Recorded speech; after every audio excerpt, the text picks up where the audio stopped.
കൃത്യമായി ഇതൊരു political discussion നടത്തേണ്ട സാഹചര്യം ഉണ്ട് എന്ന് തന്നെ പറയാം. കാരണം സെൻട്രൽ ഗവൺമെന്റ് പലപ്പോഴും EDയെ ഉപയോഗപ്പെടുത്തുന്നു, ഒരു ഉപകരണമാക്കി എതിരാളികളെ അടിച്ചമർത്താൻ വേണ്ടി ഉപയോഗിക്കുന്നു എന്നുള്ള ഒരു പരാതി അല്ലെങ്കിൽ ഒരു അലിഗേഷൻസ് അല്ലെങ്കിൽ ഒരു വാർത്ത നമ്മുടെ ഇടയിൽ പ്രചരിക്കാൻ തുടങ്ങിയിട്ട് വർഷങ്ങളായി.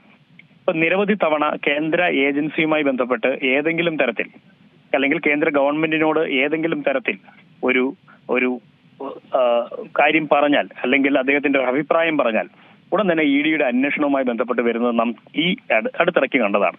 ഈ കാലാവസ്ഥയിലാണ് ഇപ്പോൾ EDയെ സംബന്ധിച്ചിടത്തോളം EDക്ക് തന്നെ ഞെട്ടലുണ്ടാക്കുന്ന രീതിയിൽ അവരുടെ തന്നെ കൊച്ചി ഓഫീസിലെ ED assistant commissioner Shekhar Kumar അദ്ദേഹം 1-ാം പ്രതിയായി ഒരു കേസ് വരുന്നത്. യഥാർത്ഥത്തിൽ ഇന്ന് നടന്ന സംഭവം ഒരു അഭിഭാഷകൻ എന്ന നിലയിൽ അദ്ദേഹത്തിന്റെ ബെയിൽ ആപ്ലിക്കേഷൻ ഇന്ന് ഹൈക്കോടതി വന്നു.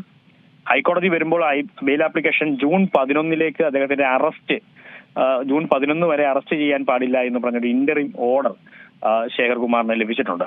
പക്ഷെ ആ ഓർഡർ ലഭിക്കാൻ കാരണമായത് പബ്ലിക് പ്രോസിക്യൂട്ടർ ED ഉദ്യോഗസ്ഥനായ ശേഖർ കുമാറിനെ ഇപ്പോൾ അറസ്റ്റ് ചെയ്യുന്നില്ല എന്ന് അറിയിച്ചതിനെ തുടർന്നാണ് യഥാർത്ഥത്തിൽ അങ്ങനെ ഒരു ഉത്തരവുണ്ടായത്. പക്ഷെ സമാന്തരമായി അന്വേഷണം നടക്കുന്നു. അതിന്റെ ഭാഗമായിട്ടായിരിക്കണം ഇപ്പോൾ ED ഓഫീസിൽ ഒരു റെയ്ഡ് നടക്കുന്നു എന്നറിയാൻ കഴിയുന്നത്. ഈ റെയ്ഡിനെ സംബന്ധിച്ചിടത്തോളം ED ഓഫീസിൽ ഇപ്പോൾ ഒരു സമാന്തരമായ അല്ലെങ്കിൽ അവരുടെ ആഭ്യന്തരപരമായ ഒരു അന്വേഷണം നടക്കുന്നുണ്ടാവും. ഈ അന്വേഷണവുമായി ബന്ധപ്പെട്ട് വെളിയിലേക്കൊരു വാർത്ത ഇപ്പൊ നിങ്ങൾക്ക് കിട്ടുന്നുണ്ടോ എന്ന് എനിക്കറിയില്ല, നമുക്കറിയാൻ കഴിയുന്നില്ല ആ അന്വേഷണം ഏത് രീതിയിലാണ് പോകുന്നത്. ഈ അവസ്ഥയിൽ കൂട്ടി വായിക്കേണ്ട ഒരു കാര്യം, ഇതിന്റെ പരാതിക്കാരനായ അനീഷിന്റെ ഭാര്യ ഒരു വാർത്ത പറഞ്ഞിരിക്കുന്നത്, ഒരു മൊഴി പറഞ്ഞിരിക്കുന്നത് ED ഓഫീസിൽ ഇടനിലക്കാരെ കണ്ടു എന്നുള്ളതാണ്. ഇടനിലക്കാരെ കണ്ടു എന്ന് പറയുമ്പോൾ അവിടെ നടക്കുന്നത് റെയ്ഡ് അല്ല എന്നുള്ള ഒരു വിവരം നമുക്ക് ലഭിച്ചിട്ടുണ്ട്. അവിടെ ഈ ഒരു അന്വേഷണത്തിൽ സഹകരിക്കണമെന്ന് ആവശ്യപ്പെട്ടുകൊണ്ടുള്ള ഒരു നോട്ടീസ് അതാണ് അവിടെ നൽകാൻ എത്തിയിട്ടുള്ളത് എന്നുള്ളൊരു വിവരമാണ് നമുക്കിപ്പോൾ ലഭിച്ചത്. ഈ നോട്ടീസ് നൽകിയ ശേഷം ഈ വിജിലൻസ് സംഘം മടങ്ങി എന്നുള്ളൊരു വിവരങ്ങൾ നമുക്ക് ലഭ്യമായിട്ടുണ്ട്. യഥാർത്ഥത്തിൽ വാർത്ത പ്രചരിച്ചത് അങ്ങനെ ആയിരുന്നില്ല എന്ന് എനിക്ക് തോന്നുന്നു, ഇല്ലേ? അങ്ങനെ ആയിരുന്നു. അപ്പം ആദ്യം തന്നെ നോട്ടീസ് കൊടുത്തിരുന്നെന്നും നോട്ടീസിലെ വിവരങ്ങൾ ലഭ്യമായില്ല എന്നും ED ഉദ്യോഗസ്ഥന്മാർക്ക് ഇതിൽ പങ്കുണ്ട് എന്നുള്ളത് വരുമ്പോൾ ED ഉദ്യോഗസ്ഥന്മാരും അല്ലെങ്കിൽ ഈ പ്രതിയാക്കപ്പെട്ട ED ഉദ്യോഗസ്ഥനും ഇടനിലക്കാരനും തമ്മിലുള്ള ബന്ധത്തെക്കുറിച്ചായിരിക്കുമല്ലോ ഇപ്പം വിജിലൻസ് അന്വേഷിച്ചുകൊണ്ടിരിക്കുന്നത്.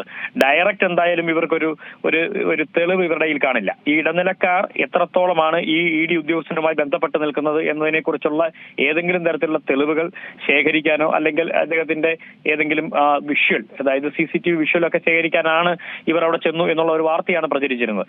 എന്നാലും നോട്ടീസ് കൊടുത്താലും ചില വിവരങ്ങൾ ED കൊടുക്കേണ്ടി വരും. അവരുടെ ആഭ്യന്തര അന്വേഷണം നടക്കുന്നുണ്ടാവും. എന്തായാലും ഇത് ഞെട്ടലോടുകൂടി തന്നെ ആയിരിക്കണം കേരളത്തിലെ, പ്രത്യേകിച്ചും ഇന്ത്യയിലെ ഒരു സംസ്ഥാനമായ കേരളത്തിലെ ഒരു പൊതുസമൂഹം നോക്കിക്കാണുന്നത്. കാരണം ED ചോദ്യം ചെയ്യപ്പെടുന്നവർ, ED ചോദ്യം ചെയ്യുന്നവർ, ED കേസെടുക്കുന്നവർ എപ്പോഴും കേന്ദ്ര ഏജൻസിക്കെതിരായി നിൽക്കുന്ന ആളുകളാണ് എന്നുള്ള ഒരു വസ്തുത മറച്ചുവെക്കാൻ കഴിയില്ല. അപ്പൊ അങ്ങനെ വരുമ്പോൾ ഇതിനെ ശരിയായ അന്വേഷണം നടക്കട്ടെ. ഇപ്പൊ ശേഖർ കുമാർ അദ്ദേഹത്തിനകത്ത് ഇൻവോൾവ് ഇല്ലെങ്കിൽ അദ്ദേഹത്തെ ഇതിൽ നിന്നും കുറ്റവിമുക്തനാക്കട്ടെ, അതിനൊന്നും വേറെ ആക്ഷേപമൊന്നുമില്ല. കാരണം ഒരാളെ മനഃപൂർവ്വം പ്രതിയാക്കേണ്ട ആവശ്യമൊന്നുമില്ലല്ലോ. പക്ഷെ കൃത്യമായൊരു തെളിവ് ഈ വിജിലൻസിന് കിട്ടിയിട്ടുണ്ടെങ്കിൽ അത് അന്വേഷണവുമായി തന്നെ പോവും എന്നുള്ളത് ഉറപ്പ് തന്നെയാണ്. അതുകൊണ്ട് തന്നെയാണ് ഇന്നത്തെ ആന്റിസിപ്പേറ്ററി ബെയിലിൽ കൃത്യമായ ഒരു വാദം പ്രോസിക്യൂട്ടറിന്റെ ഭാഗത്തു നിന്നുണ്ടായിട്ടുള്ളത്. ഏറ്റവും പുതിയ വാർത്തകളും വിശേഷങ്ങളും വിരൽ തുമ്പിലറിയാൻ Zee മലയാളം ന്യൂസ് എല്ലാ ഡിജിറ്റൽ പ്ലാറ്റ്ഫോമുകളിലും ലഭ്യം.